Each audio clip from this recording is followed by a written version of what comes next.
Ma in Italia ognuno tende a esprimere il suo proprio giudizio. Non c'è niente da fare. Il senatore Guido Rossi, per esempio, commentando la nomina di Kelly a proposito delle riforme legislative che attendono, dice: il fatto che Kelly sia diventato ministro del tesoro mi lascia molto perplesso, nonostante il fatto che siamo grandi amici. Lui cercherà di non far passare tutta la legge antitrust. Alla Camera cercherà di bloccare l'articolo della legge antitrust che impone la separatezza fra banche e imprese. E qui il rischio diventa molto grave, perché tutta la discussione sulla legge antimonopolistica diventa una discussione sulla separatezza fra banche e imprese. Io ho grande stima della capacità tecnica di Carli e sul lavoro che può fare sulla questione del deficit, ma non so in quale grado lui sia una persona assolutamente indipendente.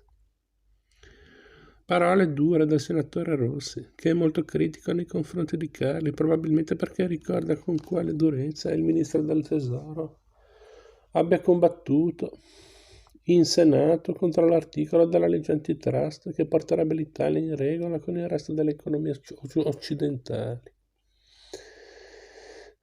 Chi ha paura delle riforme non teme però solo la legge antitrust. C'è un mosaico di leggi che attende di stabilire la tutela dei mercati finanziari e di spingere l'Italia verso un capitalismo più moderno. Sono tutte sul tavolo.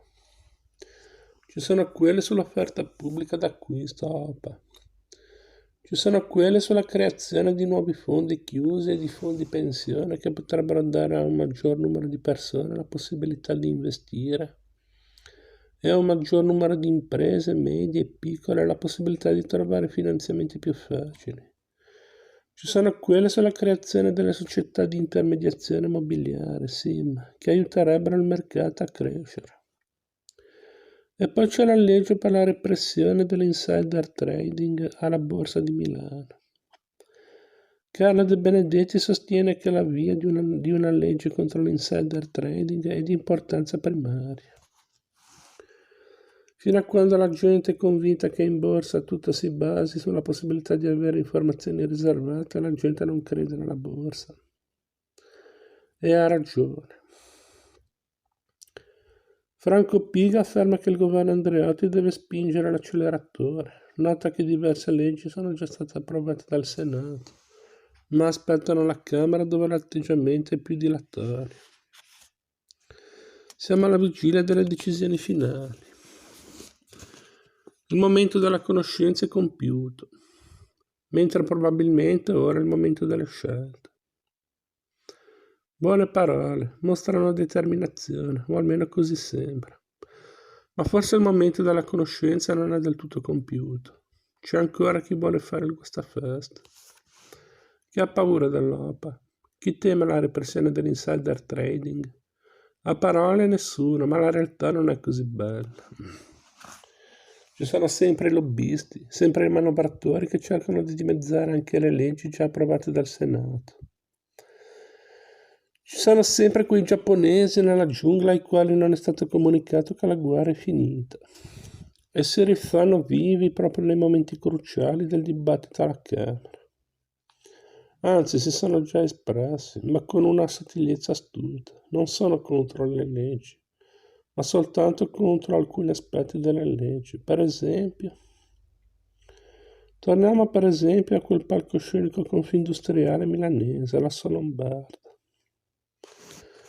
Nel luglio dell'89, un mese dopo il grande comizio antitrust, quel convegno durante il quale è stata proposta l'idea che nell'alta autorità che deve regolare i membri della Confindustria potrebbe entrare la Confindustria stessa.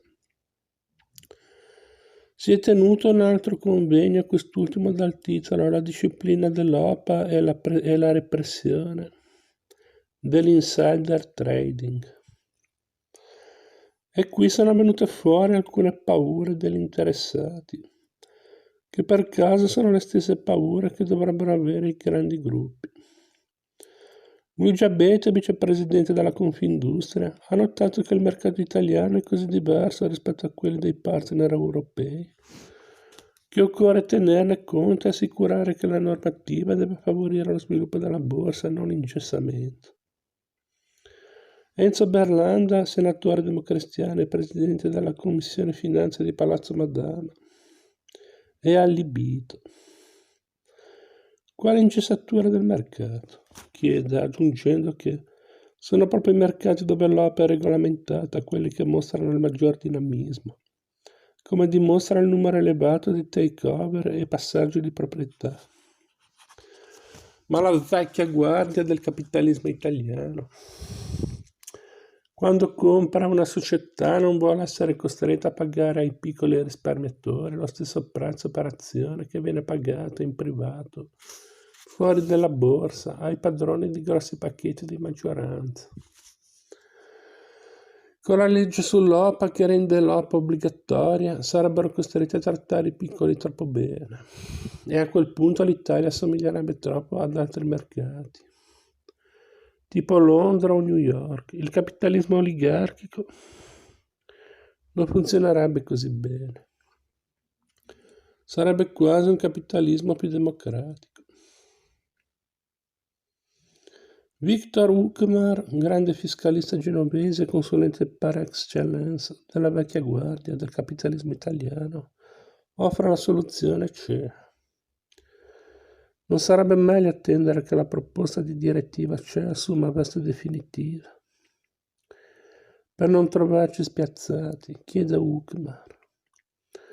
E Lucio Rondelli, amministratore delegato del Credito Italiano e grande banchiere del Nord Italia, è anche lui contrario all'idea di una legge troppo severa.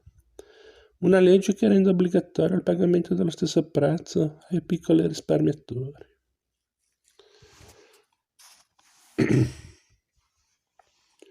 Rondelli avanza un'altra ragione per contestare una legge per l'OPA obbligatoria. Sostiene che l'OPA è una fuga in avanti rispetto alla situazione italiana. Occorre cioè un mercato più maturo quanto a spessore e dimensioni, dove esistono public company e con esse la possibilità di ricambi nelle maggioranze. Il fatto che la vecchia guardia del capitalismo italiano sia per tradizione ostilissima all'idea delle public company, Rondelli non lo dice. Ma il senatore Berlanda, dopo aver ascoltato i diversi giapponesi presenti, reagisce. Le critiche all'OPA non mi spaventano, dice. Ricordo quando dal quartier generale della Fiat a Marentino si sparò a zero sul mio disegno di legge. Ma preferisco tutelare le migliaia di azionisti piuttosto che l'interesse dei gruppi. Non accetto che tutto si decida nei salotti buoni.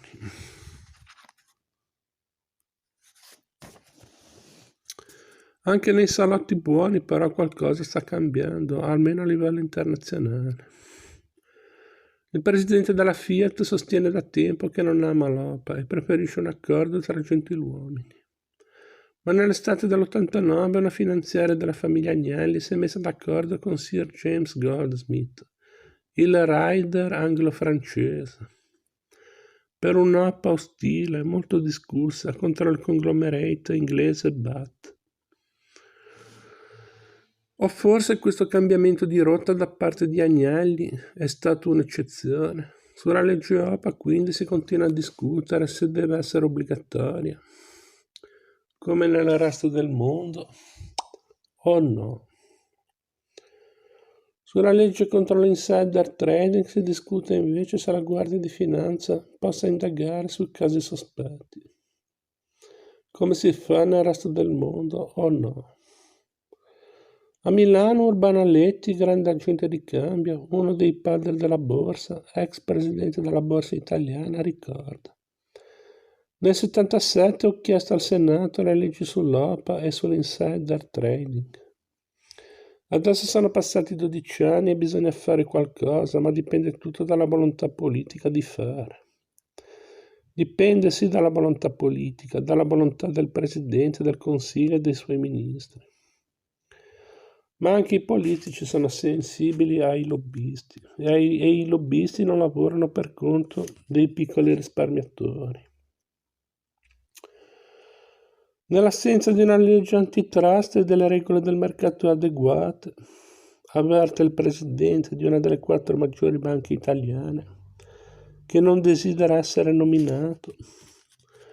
La presenza di pochi grandi gruppi in Italia minaccia grandemente la libertà dell'economia perché questi gruppi tendono a diversificare e a estendere il loro potere.